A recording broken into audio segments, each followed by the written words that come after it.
Africana Studies pretty much discusses about the diaspora and the legacy of slavery for people of African descent. So essentially it goes back, covers history back to BC times, the Egyptians, the Nubians, areas like that, and covers up till present. So we do cover African American history in America. You do have Caribbean studies. It's really diverse. There's really no, this is it, and that's, it's not really cut and dry. The Africana Studies department is so important because not only do we teach our students about the history of people of African descent in Africa and throughout the diaspora, and that history is critical because that history tells us how we came to be here and how we have contributed to the development of the Americas, and that will always be important.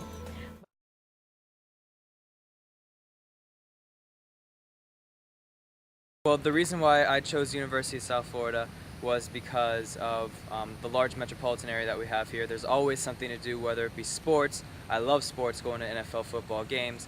Hockey is amazing. And then also on the other side of that, the job opportunities that have been offered to me here. I've gotten several internships already, even though I'm still just an undergraduate here at the university. And with those internships, I can get potential jobs once I graduate here from the university, which is something that is actually really very important to me.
What I would say to individuals who are discouraged to continue to participate in physical activity when they get old is to try to have fun with it, consider it a hobby.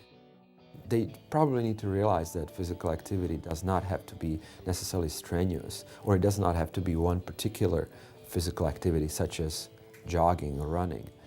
It could be walking with friends, it could be working in the garden by yourself or with friends.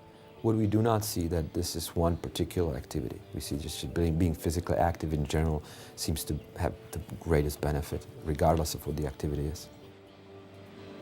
I've been exercising in some form or another since I was about 35. I really started going for walks after I got home from work when I was 35 because I felt stressed by the end of my work day, and I found I felt much better, and I've continued all along with something, at least walking, and then when I quit working, I started taking the daytime classes. So I come 4 mornings a week for a class here, fitness class with an instructor, and then on the 5th morning, my husband and a friend and I go for a bike ride for about 22 miles.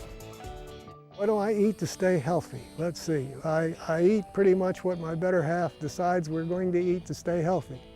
Exercise seems to be a powerful tool we have to stay healthy. Being physically fit is a big component of feeling well and being able to move.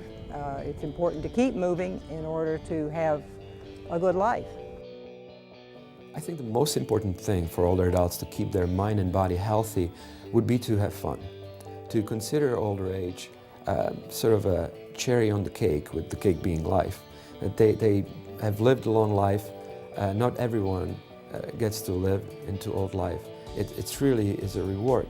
And also important is that, say, 50 or 100 years ago, no one would live into old age, or very few people would be able to survive into old age. Nowadays, almost all of us are fortunate enough to enjoy such a long life.